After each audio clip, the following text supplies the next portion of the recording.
Let me tell you the story of the most chaotic race in F1 history, the 1996 Monaco Grand Prix. With Michael Schumacher on pole and rain pouring down just before the race started, the FIA decided to give drivers an extra 15-minute warm-up session because there had been no wet running the weekend so far. Several teams just opted to not run that session due to the risk, but Mika Hakkinen and Andrea Montemini were two drivers that unluckily left the session with damage. For Montemini, it was a bit worse though, as due to a lack of spare parts, he was unable to take part in the race. Now, it was no longer raining, but the track was still soaking, and Michael Schumacher led them off the line. But it wasn't for long. Damon Hill almost instantly overtook him. Let's have a quick check on some people further back on the grid.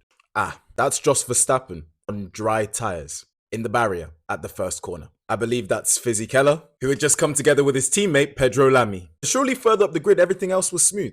Are you serious? Not even halfway through the lap, Michael Schumacher found the barrier, broke his suspension, and was out of the Grand Prix. His future teammate Rubens Barrichello would also spin and would be out of the Grand Prix as well. And so after just 5 laps, we had 13 drivers left. That was because Ukuyo Katayama and Ricardo Rosette crashed, whilst Pedro Diniz had a transmission failure. Soon after, Martin Brundle in his Jordan crashed, and Gerhard Berger retired with a gearbox issue. So on lap 31, we now had 11 cars. Now, I want to play a game with you. Look at this picture up there.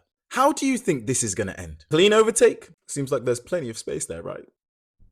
Nope. Now, Eddie Irvine proceeded to remove his seatbelt and started to get out of his car. But marshals came and helped him restart his car, and he continued with the Grand Prix. Let's see how Damon Hill's doing, 40 seconds in the lead. Wait, why is he out of his car? Yep, that's smoke coming out of his car. Damon Hill's car was on fire, giving John Alesi the lead. That doesn't look like a pit stop. John Alesi was also out of the Grand Prix. This meant that Olivier Panis, who started 14th, was leading the Grand Prix. Things got even worse for Williams because that's Jacques Villeneuve, and that's Lucas Badoa, 6 laps down. Remember Eddie Irvine, who got out of his car but managed to continue driving? This is him now. This is him 5 seconds later. To get you up to date, we now have 4 drivers running the Grand Prix. 4. Heinz-Harald Frentzen, who was 4th and very far last, decided just to go into the pits and retire, which meant that Frenchman Olivier Panis won the Grand Prix. Fun fact, this would be the last time a French driver won a Grand Prix until Pierre Gasly did it in Monza.